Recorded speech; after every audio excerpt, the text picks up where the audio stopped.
నమస్తే అండి, నేను మీ శ్రీకాంత్ అట్లూరి. ఈరోజు నేను చూపించే వీడియో చూడండి పూర్తిగా. మనకి ఇల్లు ఎలా ఉండాలి, ఏంటి దాని యొక్క ఫలితాలు ఏంటనేది మీకు చెప్తాను. మనం ఎప్పుడైనా సరే ఏ స్థలము కొన్నా సరే కంపల్సరీ ఇంటికి అనేది ప్రహరీ గోడ అనేది కంపల్సరీ నిర్మించుకోవాలండి. అలాగే ఆ స్థలము 90 డిగ్రీస్ కరెక్ట్గా ఉందా లేదా, లేదంటే ఏదన్నా ఒక మూలకి ఆగ్నేయ మూలకు తిరిగి ఉందా, ఈశాన్య మూలకు తిరిగి ఉందా, లేదా ఒంపుగా ఉందా, దయచేసి అట్లా ఏమైనా ఉంటే సరి చూసుకోండి. అట్లా ఏమైనా ఉంటే మొత్తం మేస్త్రిని పిలిపించి కరెక్ట్గా 4 మూలల సమభాగాలు వచ్చేటట్టుగా లెవెల్ చేసుకోండి. కంపల్సరీ ఎట్టి పరిస్థితుల్లో ఇంటికి ప్రహరీ గోడ కంపల్సరీ నిర్మించిన తర్వాత ఇల్లు కట్టుకుంటే చాలామందికి శుభసూచకం. కాకపోతే ఏంటంటే ఇప్పుడు సిటీలో ఏమవుతుందంటే మరీ దారుణంగా తయారయ్యారు.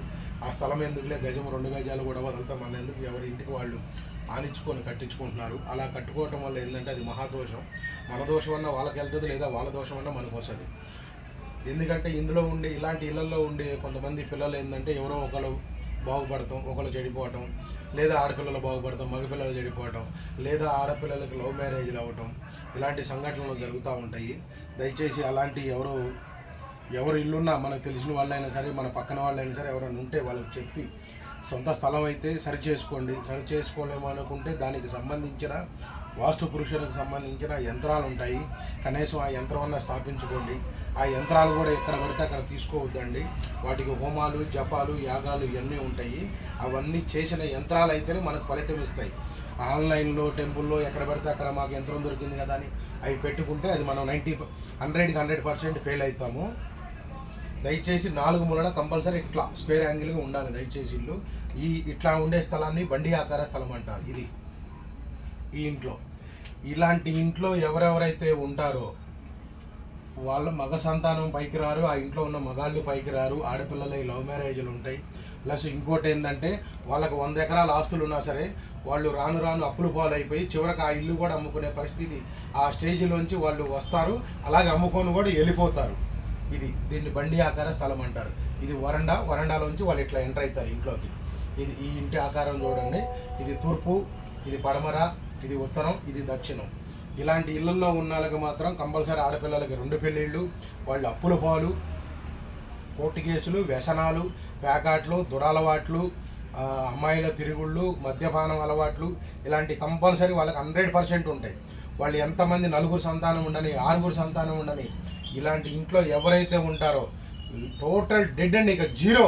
వాళ్ళు నాకు తెలిసి 100% ఇక ఈ ఇల్లు అమ్ముకొని వాళ్ళు రోడ్డు మీదకి వెళ్ళిపోవటమే. ఇది కంపల్సరీ. ఎందుకంటే ఆ ఇల్లు అలా చేపిస్తుంది వాళ్ళని. కానీ మనమేమనుకుంటామంటే మన పిల్లలు వీడేంది పైకి రావట్లేదు, వీడు వ్యాపారం చేయట్లేదు, చదువుకున్నాడు, కనీసం పనికి వెళ్తలేదు, అసలు ఏంటి ప్రాబ్లం, ఇక మా నెత్తి మీద ఏ దరిద్రం కూర్చుంది, మాకు ఎందుకు ఇట్లా అవుతుంది, ఏ కర్మలు చేసామని అనుకుంటామమ్మా. భూమి మీద పుట్టిన ప్రతి ఒక్కడు తప్పులు చేయడానికి ఎవడో పుట్టలేదు, అలాగనే అన్ని కర్మలు అనుభవించడానికి పుట్టలేదు. మన సనాతన ధర్మంలో కానీ మన భూమి మీద కానీ ప్రతి ఒక్క దానికి పరిష్కార మార్గం ఉంది. భగవంతుడు ఎట్లయితే కష్టాలు ఇస్తాడో ఆ కష్టాలు తీర్చడానికి అట్లాగే ఆయన రెమెడీ కూడా ఇస్తాడు. అట్లాగే మన దగ్గర ప్రతి ఒక్క సమస్యకి, ప్రాబ్లంకి సాల్వ్ ఉంది. కాకపోతే ఏంటంటే మనం అవన్నీ పట్టించుకోకుండా మా కర్మింతే, మా తాతలు ఏం చేశారో, మా అమ్మమ్మలు ఏం చేశారో, మాకు ఇట్లా జరిగిందని చెప్పి అనుకుంటాం. కానీ అది 100% రాంగ్.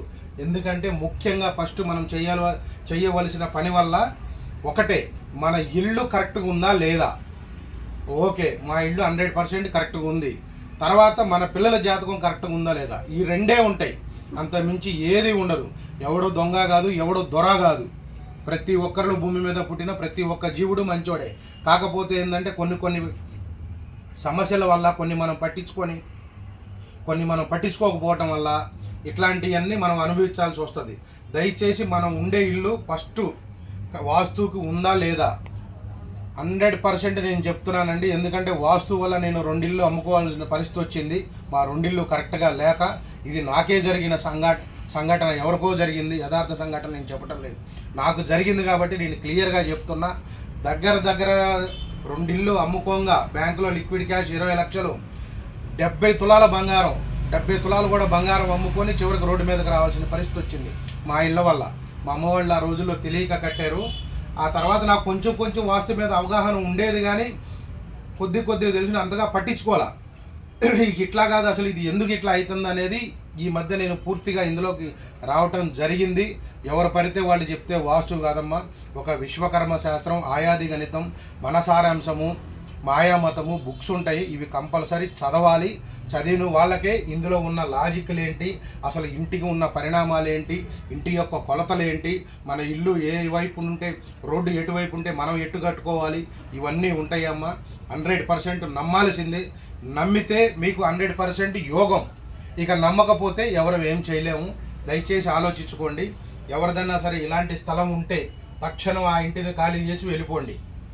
ఏదైనా మీకు బాగు చేసుకోవాలి, మనకు ప్లేస్ ఉంది, మేము కన్వీనియంట్గా చేసుకోవచ్చు అనుకుంటే మాత్రం కంపల్సరీ చేసుకోండి. రెక్టాంగిల్ స్క్వేర్ యాంగిల్ ఉండాలి, 4 మూలల చేసుకోండి. అలాంటి వాళ్ళు ఎవరైనా ఉంటే